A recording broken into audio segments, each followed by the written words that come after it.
Tetapi juga kami ingin memanfaatkan dana 200 triliun yang diputuskan oleh Kementerian Keuangan. Ada Pak Gubernur yang nggak banyak protes ketika dana bagi hasil saya potong banyak 20 triliun.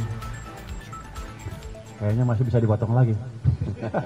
Ini kami bertemu, berdiskusi hampir 1 jam. Hal-hal yang penting bagi Jakarta, yang pertama berkaitan dengan Jakarta betul-betul ingin menyelaraskan kebijakan fiskal yang telah diambil oleh pemerintah pusat dalam hal ini, terutama untuk pengaturan DBH. Pemerintah Jakarta sama sekali tidak argue terhadap itu, kami akan mengikuti dan kami akan menyesuaikan, karena kami tahu pasti langkah yang diambil oleh pemerintah pusat sudah dipikirkan secara matang dan kami mengikuti sepenuhnya, termasuk penyesuaian untuk dana bagi hasil. Hanya memang dengan penurunan APBD Jakarta dari 95 menjadi 79, tentunya kami harus melakukan creative financing. Maka kami meminta izin kepada Kementerian Keuangan untuk menyetujui Jakarta melakukan creative financing, diantaranya melakukan apa yang disebut dengan Jakarta Collaboration Fund atau obligasi daerah dan sebagainya, yang memang belum ada. Tetapi juga kami ingin memanfaatkan dana 200 triliun yang diputuskan oleh Kementerian Keuangan, oleh Pak Menteri, ke Bank Himbara. Kami boleh juga memanfaatkan untuk BUMD yang ada di Jakarta. Yang terakhir, hal yang berkaitan dengan gedung Bank Jakarta yang di SCBD, kami memohon persetujuan Kementerian Keuangan, Pak Menteri, untuk bisa disetujui dan kami akan segera bangun di SCBD untuk pusat Bank Jakarta dalam bentuk kerjasama dengan Kementerian Keuangan. Pak Menteri, kami persilakan. Terima kasih Pak Gubernur. Ya, pertama saya mau mengucapkan terima kasih kepada Pak Gubernur yang nggak banyak protes ketika dana bagi hasilnya saya potong banyak tuh hampir 20 triliun. Kayaknya masih bisa dipotong lagi.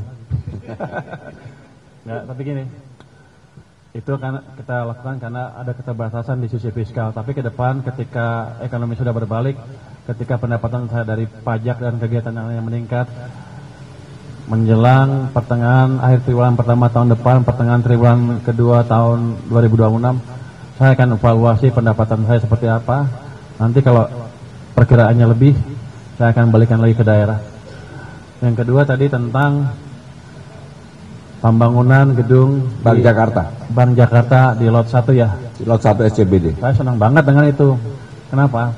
Karena itu akan mendorong pertumbuhan ekonomi di Jakarta dan nasional secara keseluruhan. Dan yang paling penting apa? Saya nggak keluar uang. Uangnya dari Bank DKI. Jadi Bank DKI cukup banyak uang, daripada nggak dipakai, lebih baik dipakai untuk tadi meningkatkan aktivitas perekonomian, pembangunan, utamanya nanti ada demand semen naik, penciptaan tenaga kerja dan lain-lain. Dan saya minta ke Pak Gubernur kalau bisa dimulai tahun ini juga dalam beberapa bulan ke depan. Pak Gubernur setuju. Jadi kita mau lihat impact dari strategi ini mulai tahun ini mulai terlihat. Ini kan bangun gedung berapa? 14 bulan tadi? 15 bulan. 15 bulan. Jadi akan berdampak terus ke depan. Dengan itu saya pikir yang lain juga akan ikut membangun. Yang ketiga tadi tentang dana yang 200 triliun dari Bank Himbara bisa dipakai enggak? Itu pada dasarnya itu adalah business to business. Kalau menguntungkan mereka bisa langsung datang ke Himbaranya. Tapi ada satu yang saya pikirkan, satu hal yang saya pikirkan tambahan ya. Kan Jakarta punya Bank Jakarta.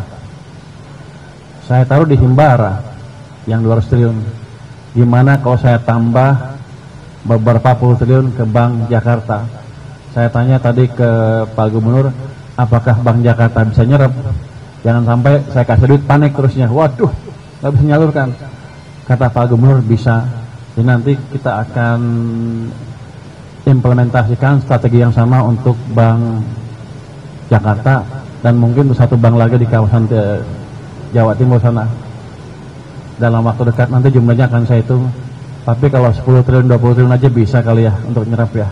Bisa. Nanti itu akan nyebar ke UMKM dan industri lain di Jakarta maupun di tempat lain. Mungkin itu dari saya. Jadi Saya terima kasih ke Pak Gubernur atas supportnya untuk turut mendorong pertumbuhan ekonomi. Terima kasih. Baik, terima kasih Pak Menteri. Cukup ya. Pak Menteri mau ada pertanyaan? Ada pertanyaan, silakan. Silakan pertanyaan ke Pak Menteri ya. Ke Pak Gubernur lah. Oke, ini Pak Menteri dan Pak Gubernur Tasya dari Kupang. Pak, mungkin terkait tadi BBH dan PKB juga mungkin di depan Pak Menteri juga gitu Pak. Jadinya kan tadi ada pembangunan Bank Jakarta, gedung Bank Jakarta juga. Nah itu jadinya ada nggak sih Pak Buk gedung-gedung atau pembangunan lain kan Jakarta sedang membangun dan akhirnya jadinya harus ke pending atau tertunda gitu karena APBD-nya jadi turun.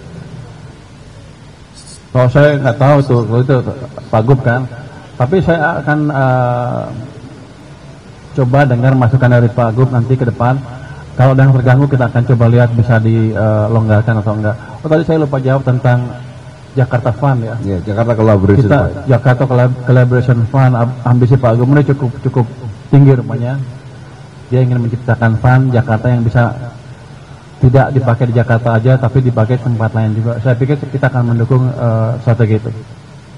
Jadi yang untuk gedung sama sekali nggak terganggu, karena memang dengan adanya pengaturan fiskal yang baru yang kita akan efisiensikan adalah hal-hal yang bisa diefisiensikan langsung adalah untuk pembangunan gedung pemerintah, tapi untuk pembangunan gedung di luar pemerintah Jakarta kami tetap akan adakan termasuk Bank Jakarta tadi. Jadi gini, skemanya itu adalah Bank Jakarta pinjam tanah ke saya selama 50 tahun, saya kasih 50 tahun perjanjiannya, nanti dibagi 3 ya. Bagi 3. Pemerintah pusat dapat jatah 30% dari gedung itu. Syaratnya adalah saya bilang ke Pak Gub, gedungnya bagus, jangan malu-maluin, biar saya masuk sana juga tenang. Saya jawab Pak Menkyu, saya punya selera lebih bagus dari Pak Menkyu, jadi pasti gedungnya lebih bagus. Saya Ruby dari Kompas.com, Pak Menteri, Pak Gubernur, ini kan pajak Jakarta itu paling gede pemberian pajaknya, tapi kenapa Jakarta juga dipotongnya paling besar dibanding daerah lain 15 triliun Pak? Itu kenapa alasannya seperti itu? Terus juga Pak, apakah nanti si anggaran yang dipotong ini mempengaruhi gaji para ASN dan juga gaji non ASN atau P3K di lingkungan balai kota? Terima kasih. Kalau lihat dari proporsional kan semakin besar pasti semakin besar kepotongnya, kira-kira begitu, sederhana itu. Itu kan semacam pukul rata berapa persen sih, dan lihat juga kebutuhan daerahnya. Kita lihat Jakarta masih bisa tahan dengan pemotongan sebesar itu, dan secara persentase enggak lebih besar dibanding yang lain. Tapi gini, saya udah janji Pak Gub dengan pemerintah yang lain juga. Kalau ekonomi kita membaik, arahnya berbalik, tahun depan sudah kelihatan lebih cepat, saya akan bisa perkirakan pendapatan saya seperti apa di akhir tahun. Pertengahan triwulan tahun kedua saya akan, atau triwulan kedua tahun depan, saya akan hitung ulang berapa pajak saya sampai akhir tahun. Kalau lebih, saya akan redistribusi lagi ke daerah. Tapi dengan syarat tadi, belanjanya jangan banyak yang melenceng-melenceng. Cukup ya. Jadi yang pertama tidak ada hal yang berkaitan dengan ASN. Yang mungkin akan mengalami perubahan adalah selama ini kan PJLP kita, kayak kemarin Damkar kita buka 1000, masukan oranye 1100, masukan putih 500, karena ada pengurangan ini mungkin untuk tahun depan peluang itu juga akan berkurang. Tetapi yang untuk tahun ini semuanya tidak, tahun 2025 tidak mengalami perubahan. Baik, makasih. Dengan efisiensi ini, apakah pemerintah daerah boleh membuka donasi seperti Gubernur Jawa Barat ini kan membuka donasi Rp1.000 untuk semua warga ya Pak ya per hari? Itu terserah kepada pemdanya dan terserah pada warganya. Tapi dari pemerintah pusat tidak ada kewajiban untuk melakukan itu. Jadi boleh aja kalau mau. Terima kasih ya.